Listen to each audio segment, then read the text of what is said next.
হঠাৎ করে ট্রেন থেকে মাঝ রাস্তায় ছেলে আর আমাকে যে নেমে পড়তে হবে সত্যি বলছি বুঝতে পারিনি। সো হ্যালো এভরিওয়ান, আমি টুম্পা। আমার নতুন আরও একটা ব্লগে তোমাদের সবাইকে ওয়েলকাম। আশা করছি ওদিকে তোমরা সবাই বেশ ভালো আছো। এদিকে তোমাদের ভালোবাসার আশীর্বাদে আমাদের এক একটা দিন কিন্তু বেশ ভালোই কাটছে। তাহলে চলো ভিডিওটা শুরু করা যাক। দিনটা ছিল শ্রাবণ মাসের প্রথম সোমবার, আর সকাল সকাল ঘুম থেকে তো উঠে পড়েছি, যেহেতু যাব মন্দিরে তাই ছেলে চলে গেল পড়তে আর আমিও কিন্তু আমার কাজে লেগে পড়েছি। প্রথমে তো একটু ব্যায়াম করে নিলাম, আর ব্যায়াম করার পরে তোমরা তো দেখলেই প্রায় 6:10 মতো বেজে গিয়েছে। তো তারপরে আমি বাকি কাজগুলো সেরে নিলাম ঝটপট করে, আর তারপরে কিন্তু স্নান করে দেখো শাড়ি টাড়ি কিন্তু পরে নিয়েছি একদম গুছিয়ে গেছি। সত্যি কথা বলতে আমি তো খুব একটা শাড়ি পরি না, তবে হ্যাঁ মন্দির টন্দিরে গেলে আমি কিন্তু একটু আধটু শাড়ি পরি, কারণ মন্দিরে গেলে আমার তো মনে হয় শাড়ি পরেই যাওয়াটা সবথেকে ভালো। তো যাই হোক, দেখো মন্দিরে এত ভিড় ছিল, প্রায় 1-1.5 ঘন্টা কেটে গিয়েছে মন্দিরে। তারপরে এসে আমি তাড়াহুড়ো করে কিন্তু বাড়ির পুজোটাও করে নিলাম।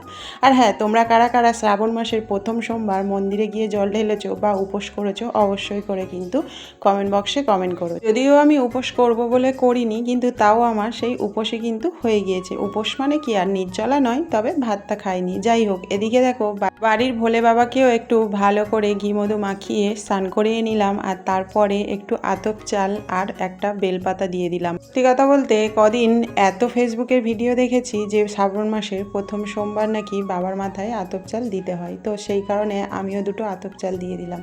আচ্ছা, এটা কি সত্যি? তোমরা যদি কেউ জেনে থাকো অবশ্যই করে কমেন্ট বক্সে কমেন্ট করো। যাই হোক, তাড়াতাড়ি করে তো পুজোটা সেরে নিলাম, আর তারপরে চলে এসেছি দেখো রান্নাঘরে। আর এতটাই তারা ব্যস্তর মধ্যে আমি ছিলাম যে শাড়িটা চেঞ্জ করব সেটারও সময় পাইনি। যাই হোক, একদিকে দেখো ভাত বসিয়ে দিয়েছি, একদিকে কিন্তু আমি চায়ের জলটাও বসিয়ে দিয়েছিলাম। যাই হোক, চাটা হয়ে যেতে আমি দেখো নিউটেলাটা সিদ্ধ বসিয়ে দিলাম, আর ওদিকে একটু প্রসাদ খেয়ে বাবার মাথা থেকে প্রসাদ এনেছিলাম, সেই প্রসাদ খেয়ে একটু জল খেয়ে নিলাম। তো তারপরে দেখো সবাইকে তো চা দিয়ে দিলাম, আর আমিও কিন্তু চাটা খেয়ে নিলাম। আর এদিকে দেখো বৃষ্টি কিন্তু পড়েই যাচ্ছে, আর ওদিকে আমার ছেলের পড়া তো হয়ে গিয়েছে, বাচ্চারা সব চলে যাচ্ছে, এবার বুঝলাম আমার ছেলে চলে আসবে।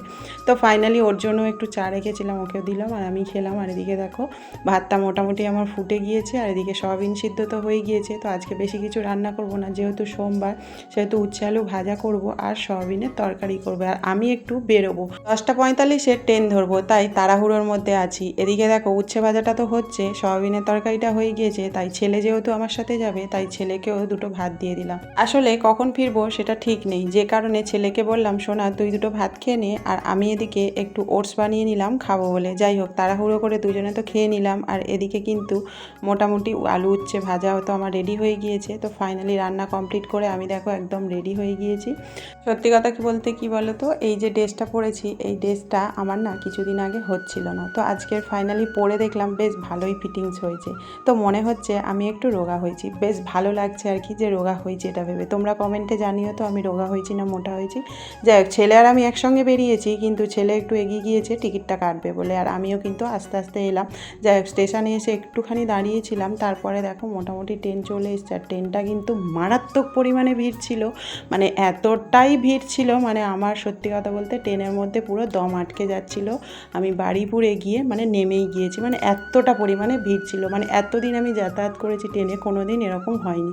যাই হোক, ওখান থেকে আবার সোনারপুর লোকাল ধরে তবে আমি সুভাষগ্রামে গিয়েছি। সুভাষগ্রাম স্টেশনে নেমে আমি প্ল্যাটফর্ম থেকে একটু অন্যদিকে চলে গিয়েছিলাম, যেদিকে আমার দরকার। তো ফাইনালি আমি দেখো জিজ্ঞাসা করে করে দোকানে আমি ফাইনালি আমার গন্তব্যস্থলে গিয়েছি। তো নেক্সট ভিডিওতে আসছে কোথায় গিয়েছি, কেন গিয়েছি, সবটাই তোমাদের সঙ্গে শেয়ার করব। ভিডিওটা কেমন লাগলো অবশ্যই করে কমেন্ট করতে ভুলো না। দেখা হচ্ছে পরের ভিডিওতে। টাটা।